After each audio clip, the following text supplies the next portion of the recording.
আমি আমার জীবন রাখতাম না।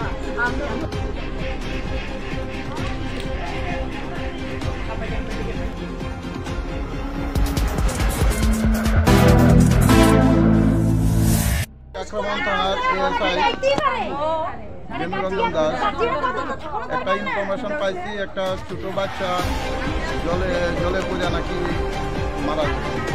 তো এখানে আসে দেখতে পেলাম তারা নাকি বাচ্চাটাকে ওই জীবিত আছে মনে হয় টেপা নিয়ে গেছে। টেপা নিয়ে ডাক্তার যখন দেখিয়া পরীক্ষা নিরীক্ষা করে দেখছে এটা কোন জায়গায় এটা ঘটনা হয়েছে রাজনগর আপনার বাচ্চাটাকে এখন টেপা নিয়ে ডাক্তারকে এখন বাড়িতে নিয়ে বাচ্চাটা বয়স হচ্ছে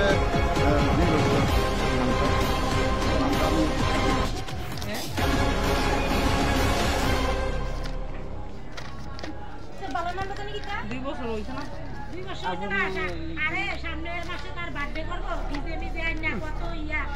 বাবার নাম হলো শান্তি সরকার, বাচ্চার নাম শুভ সরকার, বাচ্চার বয়স হয়েছে 2 বছর।